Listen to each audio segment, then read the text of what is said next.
नमस्कार दोस्तों, आज की कहानी का शीर्षक है यथार्थ।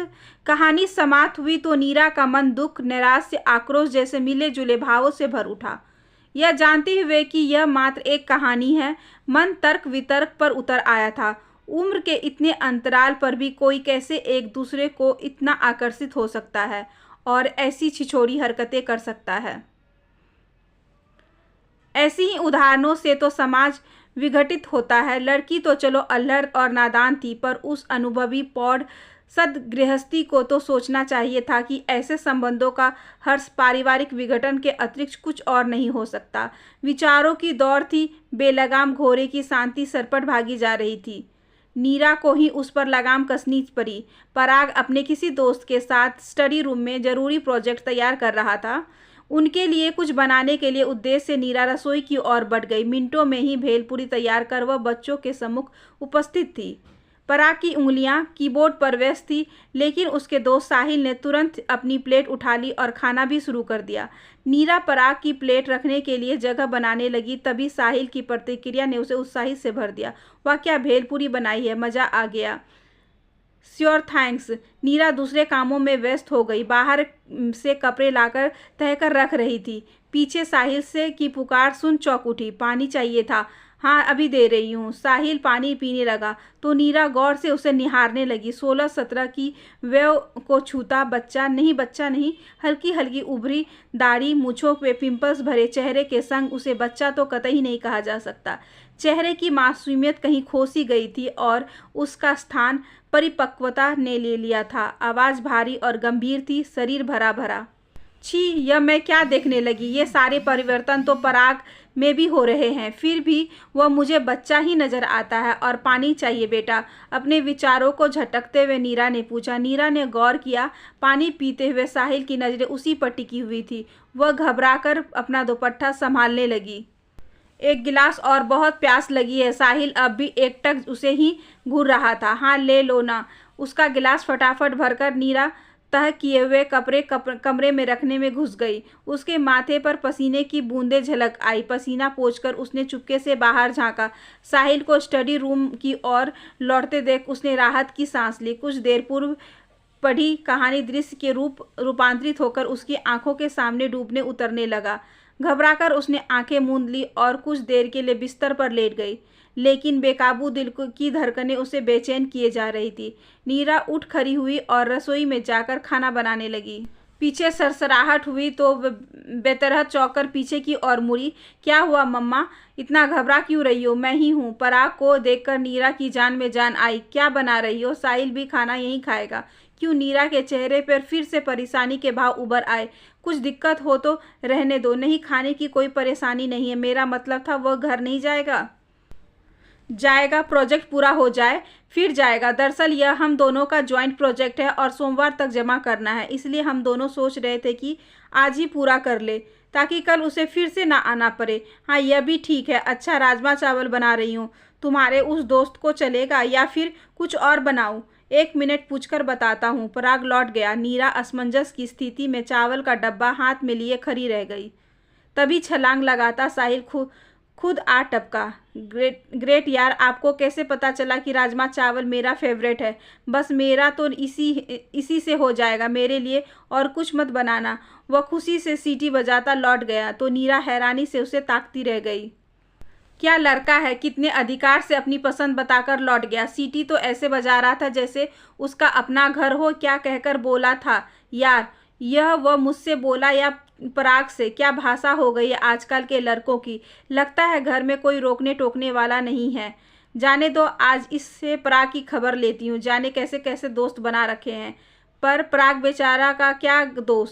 सर ने जिसके संग काम करने को दिया उसके संग ही करना पड़ेगा ना। दोस्त तो सारा अभिभावकों का है, जो शुरू से ही बच्चों को नियंत्रण में नहीं रखती। फिर बड़े होकर वे आवारा सांड की तरह इधर उधर मुंह मारते फिरते हैं। और पिता से भी ज़्यादा दोष मैं माँ को दूंगी, क्योंकि पिता यदि बच्चों का भौतिक संबल है तो माँ आत्मिक संबल।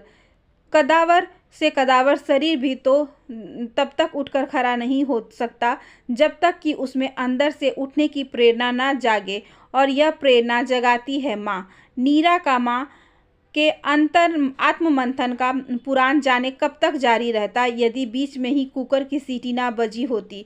नीरा कुकर खोलकर राजमा मथने लगी। हूँ क्या खुशबू है पराग यार, कंप्यूटर बंद कर, जल्दी से आजा, अब और सब्र नहीं हो रहा। खुशबू सूंघता साहिल डाइनिंग टेबल पर आकर जम गया था। मनपसंद चीज बनने पर अक्सर पराग भी ऐसा ही करता था। उसकी ऐसी हरकतों पर नीरा की ममता उमड़ पड़ती थी, लेकिन साहिल की ऐसी हरकतों पर प्यार दर्शाने की बजाय वह मन ही मन खींच उठी थी। कैसा बेशरम लड़का है, जरा भी सब्र नहीं है, जैसे पहली बार राजमा चावल देख रहा हो। तब तक पराग रसोई में आकर खाना ले चुका था। आप भी साथ ही आ जाइए ना मम्मा, फिर अकेले खाना पड़ेगा। पराग ने इशारा किया तो नीरा की ममता उमड़ पड़ी। कोई बात नहीं बेटा, तुम लोग आराम से गपशप करते हुए खाओ, मैं बाद में खाऊंगी। तेरे पापा लंच पर नहीं आते क्या? पहला चम्मच मुंह में ठूसते ही साथ साहिल ने प्रश्न उछाल दिया। इसके साथ ही कौर उसके गले में अटक गया। वह बुरी तरह खांसने लगा।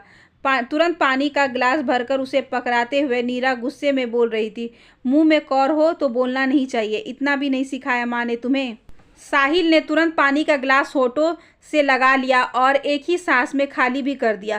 गिलास रखने तक आंखों में से आंसू निकल कर गालों तक आ गए थे। नीरा सब कुछ भूल दुपट्टे से उसके आंसू पोंछने लगी। देखो खांस खांस कर कितना पानी आ गया आंखों में, अब तुरंत यह 1 चम्मच शक्कर फाँक लो। कहते हुए नीरा ने जबरदस्ती उसके मुंह में 1 चम्मच शक्कर डाल दी। पराग हतप्रभ सा कभी मम्मा को तो कभी अपने दोस्त को ताक रहा था। अब वो भी ठीक है मम्मा, हाँ हाँ। नीरा का स्वयं को संयत करती हुई कमरे की ओर बढ़ गई। मैं भी कुछ ज़्यादा ही ओवर एक्टिंग कर जाती हूँ। 1 मिनट पहले इस लड़के को इतना गुस्सा कर रही थी और दूसरे ही पल जरा सी खांसी आ जाने पर उसी के लिए इतना फिक्रमंद हो गई। नीरा कान लगाकर सुनने का प्रयास करती रही, पर डाइनिंग टेबल पर फिर से किसी उत्साही सीटी का स्वर सुनाई नहीं पड़ी। बस पराग की ही दबी सी आवाज़ सुनाई देती रही। शायद बता रहा था कि पापा तो सवेरे ही खाने का डब्बा लेकर निकल जाते हैं और देर रात घर लौटते हैं। स्कूल से लौटने के बाद उसका सारा समय माँ के संग ही गुजरता है। वे साथ खाना खाते हैं, साथ टीवी देखते हैं, शाम को बगीचे के साथ बैडमिंटन खेलते हैं। यहाँ तक कि जब वह होमवर्क और पढ़ाई कर रहा होता है तब भी मामा पास ही बैठी हुई पुस्तक पढ़ रही होती या बुनाई कर रही होती है। बड़ा लकी है यार तू, तेरे परीक्षा में इतने अच्छे नंबर कैसे आते हैं, अब समझ में आया। वार्तालाप इसके बाद शायद थम सा गया था, क्योंकि नीरा को सिर्फ प्लेट चम्मच की जगह आवाज़ें आती रही। दोनों को यह ही शायद जल्दी खाना ख़त्म कर प्रोजेक्ट पूरा करने की चिंता लग गई थी। उनके स्टडी रूम में चले जाने के बाद नीरा ने उठकर खाना खाया और रसोई समेटकर लेट गई। कुछ ही पलों में वह नींद में आगोश थी और आँख खुली तो घड़ी देखकर चौंक उठी। ओह 4 बज गए हैं, पराग को दूध देने का समय हो गया। देखूं उसका वह दोस्त गया या अभी भी यहीं जमा है।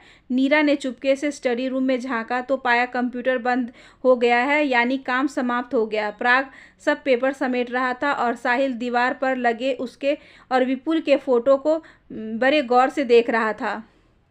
यार पराग, तेरे मम्मी पापा की लव मैरिज है या अरेंज मैरिज, तुझे क्या लगता है? पराग ने मजाक के मूड में पूछा। यार तेरी मम्मी जितनी सुंदर है और यंग लगती है ना, लगता है कि तेरे पापा ने उनसे लव मैरिज ही की होगी। साहिल के जवाब से खुश होने की बजाय न जाने क्यों नीरा चिढ़ सी गई। नहीं, अरेंज्ड मैरिज है हमारी, कोई प्रॉब्लम? तीर की तरह नीरा एकदम सामने आई तो दोनों दोस्त भौचक्के से रह गए। मैं निकलता हूँ। साहिल ने जल्दी से अपने पेपर्स उठाए और बाहर निकल गया। पराग उसे रोकता ही रह गया। नीरा फिर से अपने कमरे में जाकर लेट गई। उसका सिर यह सोचकर भारी होने लगा था कि अभी पराग अंदर आएगा और उस पर गुस्सा होगा कि उसने उसके दोस्त को अपमान क्यों किया। पराग आया, लेकिन यह क्या? नीरा हैरान रह गई। वह गुस्सा होने की बजाय शर्मिंदगी महसूस कर रहा था। आपको साहिल पसंद नहीं आया ना मम्मा? दरअसल गलती उसकी भी नहीं है, शुरू से ही हॉस्टल में रहा है ना, उसे पता नहीं कि घर पर कैसे रहना चाहिए। उसके मम्मी पापा की लव मैरिज थी। साहिल के पैदा होने के कुछ वर्ष बाद ही उनमें तलाक हो गया। दोनों दूसरी शादी करना चाहते थे, इसलिए कोई उसका संरक्षण लेने को भी तैयार न था। उसके पापा को जबरन उसे रखना पड़ा तो उन्होंने उसे हॉस्टल में डाल दिया। वह तो छुट्टियों में भी घर जाने को कतराता है। अभी भी प्रोजेक्ट के बहाने रुक गया था तो मैं उसे घर ले आया। अब आगे से जब भी छुट्टी हो तो उसे तुरंत घर ले आना, मुझसे पूछने की जरूरत नहीं है। दरअसल मुझसे भी उसे समझने में भूल हो गई, नीरा ने कहा। तो पराग खुशी से माँ से लिपट गया। नीरा सोच रही थी कि हर कहानी का हूबहू यथार्थ सांचे में फिट करने का प्रयास करना नादानी है। हाँ, कहानी में सबक लेकर यथार्थ को सुंदर बनाने का प्रयास करना बुद्धिमानी है। यह कहानी की सार्थकता भी वस्तुतः इसी से है। आशा करती हूँ कि आज की ये छोटी सी कहानी आपको अच्छी लगी होगी। अगर अच्छी लगी हो तो please like, share and subscribe करें हमारे चैनल को। ज़्यादा से ज़्यादा शेयर करें और बेल आइकन को ज़रूर प्रेस कर लें ताकि अगली वीडियोज़ की नोटिफिकेशन आपके पास सबसे पहले पहुँचे। धन्यवाद।